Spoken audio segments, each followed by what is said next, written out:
రంగారెడ్డి జిల్లా పరిధిలోని మూసీ నది నిర్వాసితులను తరలించేందుకు అధికార యంత్రాంగం సిద్దమైంది. గండిపేట, రాజేంద్రనగర్ మండలాల పరిధిలో మొత్తం 332 మంది నిర్వాసితులను గుర్తించినట్లు కలెక్టర్ శశాంక తెలిపారు. వారికి బాచుపల్లి వద్ద 2 పడక గదుల ఇళ్లను కేటాయించేందుకు సన్నాహాలు చేస్తున్నారు. ఈ మేరకు రాజేంద్రనగర్ తహసీల్దార్ కార్యాలయంలో అధికారులతో సమావేశమైన కలెక్టర్ మూసీ నది గర్భంలోని నిర్వాసితుల తరలింపుపై దిశానిర్దేశం చేశారు. మొత్తం 4 బృందాలుగా నదిలోని నిర్వాసితులను తరలించేందుకు కార్యాచరణ సిద్దం చేస్తామంటున్న రంగారెడ్డి జిల్లా ఆర్డీఓ వెంకటరెడ్డితో మా ప్రతినిధి సతీష్ ప్రత్యేక ముఖాముఖి. హైదరాబాద్ రంగారెడ్డి మేడ్చల్ పరిధిలో ఉన్నటువంటి మూసీ నది పరివాహక ప్రాంతాల ప్రజలను వాళ్లకు నిర్వాసితం కల్పించేందుకు అధికార యంత్రాంగం అంతా కూడా సిద్ధమైంది. నిన్న సీఎంతో సమీక్షించిన అనంతరం మూసీ నది ప్రక్షాళనకు సంబంధించినటువంటి ప్రధానంగా మూసీ నది గర్భంలో ఉన్నటువంటి నిర్మాణాలకు సంబంధించి ప్రభుత్వం క్షుణ్ణంగా సమీక్షించింది. ఉన్నత అధికారులతో పాటు ఇటు మున్సిపల్ సెక్రటరీ దానకిషోర్తో పాటు ఆయా జిల్లా కలెక్టర్లతో సమీక్ష నిర్వహించినటువంటి ప్రభుత్వం ఈ రోజు నుంచి పూర్తి స్థాయిలో దాని మీద పనిచేయాలని చెప్పి సూచించింది. ఈ మేరకు రంగారెడ్డి జిల్లా పరిధిలో ఉన్నటువంటి మూసీ పరివాహక ప్రాంతాలపై కొద్దిసేపటి క్రితమే కలెక్టర్ శశాంక ఆధ్వర్యంలో సమావేశం ముగిసింది. ఇటు మున్సిపల్ అధికారులతో పాటు అందరు అధికారులు కూడా హాజరై దీనికి సంబంధించి ఈ రోజు పూర్తి స్థాయిలో నిర్వాసితులను కలుసుకోబోతున్నాము. దీనికి సంబంధించి రాజేంద్రనగర్ ఆర్డీఓ వెంకటరెడ్డి గారు మనతో పాటు ఉన్నారు. ఆయన మరిన్ని వివరాలు అడిగి తెలుసుకుందాం. సార్, ప్రధానంగా మూసీకి సంబంధించి మన రంగారెడ్డి పరిధిలో ఏ ప్రాంతాల్లో మూసీ ప్రవహిస్తుంది, దానికి సంబంధించి ఎంతమంది నిర్వాసితులను గుర్తించారు? ముఖ్యంగా ప్రభుత్వం ఆదేశాల మేరకు ఈరోజు శ్రీత జిల్లా కలెక్టర్ గారు ఈరోజు రాజేంద్రనగర్ అండ్ గండిపేట సంబంధిత శాఖల అధికారులతో రివ్యూ చేయడం జరిగింది. ముఖ్యంగా గండిపేట అండ్ రాజేంద్రనగర్ మండలాల పరిధిలో మొత్తం 332 మంది నిర్వాసితులు రివర్ బెడ్ ప్రాంతంలో ఉన్నట్లుగా గుర్తించడం జరిగింది. దాని మీద ఈరోజు వివిధ శాఖల అధికారులకు దానికి సంబంధించి పూర్తి వివరాలను తెలియజేస్తూ వారికి కూడా ఏ రకంగా ఫీల్డ్కు వెళ్ళి వివరాలు సరిచూసుకోవడం అనే విషయం మీద కూడా శ్రద్ధగా పూర్తి స్థాయిలో ట్రైనింగ్ కూడా ఇవ్వడం జరిగింది. ఈ 2 మండలాలకు సంబంధించి 4 టీములను అపాయింట్ చేయడం జరిగింది.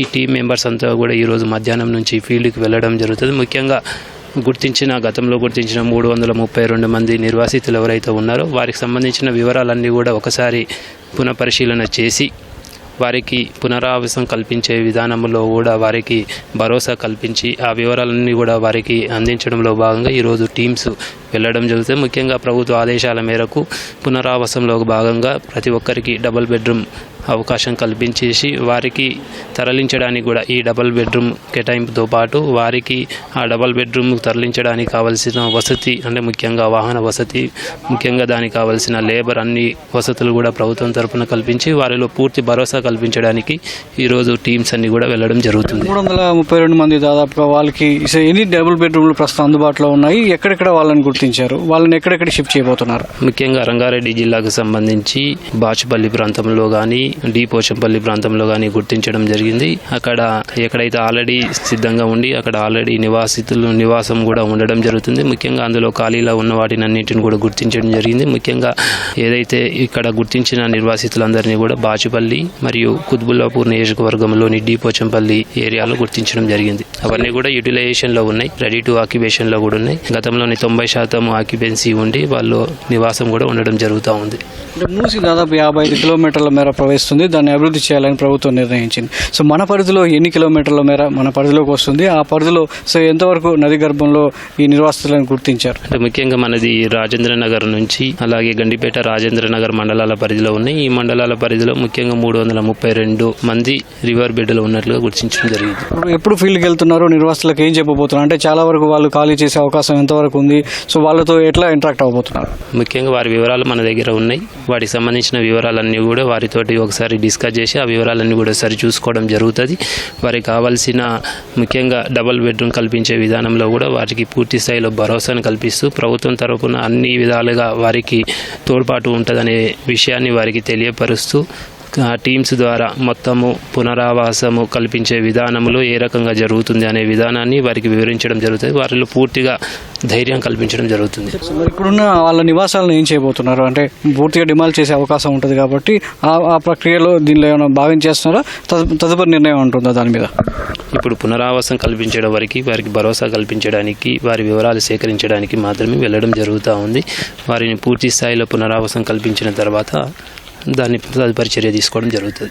పరివాహక ప్రాంతంలో కావచ్చు, ఇప్పుడు మీరు అన్నట్టు ఈ పునరావాసం కల్పించే వాళ్ళలో చాలా ఒక ఆందోళన ఉంది, ఒక కన్ఫ్యూజన్ క్రియేట్ అవుతుంది. సో చాలా మంది 2-3 అంతస్తుల భవనాలు నిర్మించుకున్న యజమానులు కూడా ఉన్నారు, అందులో కొంతమంది అద్దెకుంటున్నారు. సో అందులో ఎవరికి మీరు పునరావాసం కల్పించబోతున్నారు? మొదటి దశగా రివర్ బెడ్ ప్రాంతంలో ఎవరైతే ఉన్నారో వారిని గుర్తించడం జరిగింది. వాటి వివరాలు మాత్రమే ఇప్పుడు మనము సేకరణ చేయడం సరిచేయడం జరుగుతూ ఉంది రివర్ బెడ్ ప్రాంతంలో. ఇది రంగారెడ్డి జిల్లా పరిధిలో మూసి పరివాహక ప్రాంతాల్లో పునరావాసం కల్పించేందుకు ప్రభుత్వం తీసుకుంటున్న చర్యలు. అయితే ప్రధానంగా తొలి దశలో కేవలం నదీ గర్భంలో ఉన్న వారికి మాత్రమే వారికి పునరావాసం కల్పిస్తున్నాము. దానికి సంబంధించి వాళ్ళని ఒప్పించి వారికి కావాల్సినటువంటి సామాగ్రిని, అదేవిధంగా అన్నీ కూడా వాళ్ళకి కావాల్సిన ఏదైతే ప్రభుత్వం సూచించిందో ఇటు బాచ్పల్లి కావచ్చు, మిగతా కుత్బుల్లాపూర్ నియోజకవర్గం సంబంధించి డబుల్ బెడ్రూమ్ ఇళ్లను గుర్తించాము. వారికి అందరికీ షిఫ్ట్ చేసేందుకు అంతా కూడా సన్నాహాలు చేస్తున్నాం. దీనికి సంబంధించి 4 టీములు ఈ మధ్యాహ్నం నుంచి పనిచేయబోతున్నట్టుగా రంగారెడ్డి జిల్లా అధికారులు చెప్తున్నారు. కెమెరామెన్ నరేందర్తో సతీష్, ఈటీవీ న్యూస్, హైదరాబాద్.